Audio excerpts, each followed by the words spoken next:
Hey Internet, it's me. Tonight I watched Shut In, and it was a really sweet movie. Now, I know it's probably weird to say that, like, a horror thriller about spousal abuse and whatnot is sweet, but honestly, it really kind of was.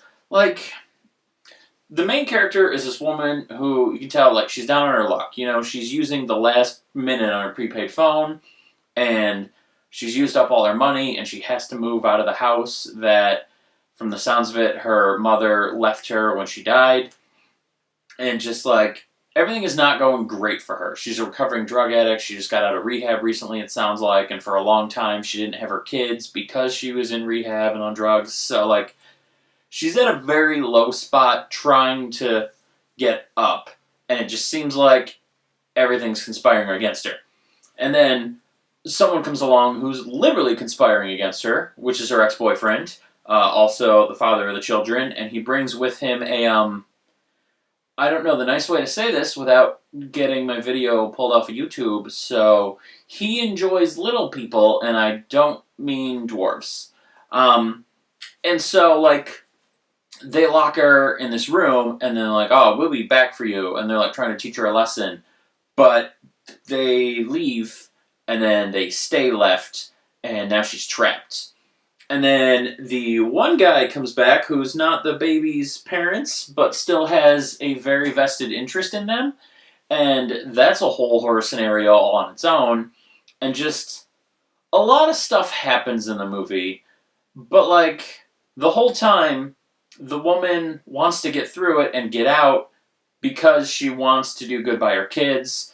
And like while she's trapped in there, she's trying to tell her one kid how to help take care of the other one. And like she's getting just increasingly frustrated, but she's trying really hard to still praise the kid and just keep her spirits up and just make sure she's taken care of.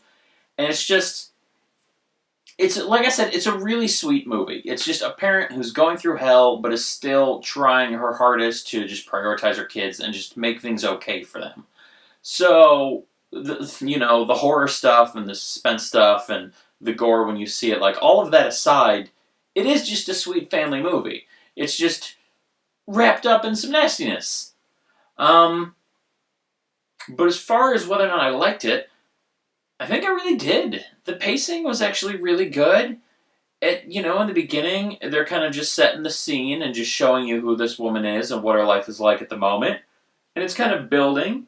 And then from there, like, once things escalate, it just goes really quick.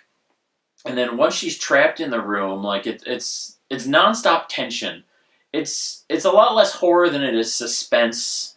There's a lot of just like edge of your seat, just like tension, and you want to know how the scene's gonna go. And I mean, the cynic in all of us knows that in every horror movie, or at least a movie like this, like the woman's gonna make it out. You know her kids are gonna be fine. Obviously, no movie's gonna let that happen. Where like the mother dies and the kids freeze to death. Like that's not how a movie's ever gonna end. So you know it's gonna be okay, but while you're watching, you're still tense because you're not sure how yet, and you want to see it happen. So the movie is really good at kind of keeping those stakes up and keeping you on the edge of your seat. And every time you think something's going to be okay, or she found the solution, or something's going to work out, like it just feels like she's right back in the shit a second later. So it does a really good job at keeping the tension high and keeping the momentum going. It's maybe not the level of No Escape, but it's up there. Like it's very well done. I enjoyed it. The cast is only 4 people, and one of them is a kid. So I mean, it's hard for the acting to be bad when you have so few people. And I mean, the set for the most part is just the interior of this one pantry. So I mean, set design and all that, it was great because they didn't have much to work with. But they did a really good job. Cinematography wise, this looked good. When you saw the gore and some of that stuff, it looked real. It looked painful. And just, yeah, everything looked great. The story was really good. The pacing, like I said, was really good. The acting was well done. I think everything here was pretty great. I don't have a lot of complaints about this movie.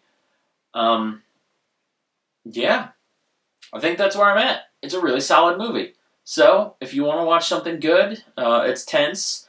If you have triggers for like needles, they show an injection, and like some of the scenes with the kids could really put you on edge if you have like not great experiences. So I mean, just know what you're getting into beforehand. But if you're okay with all that stuff, it's a great movie. It is. It was fun. It was a good watch. I enjoyed it. So there you go.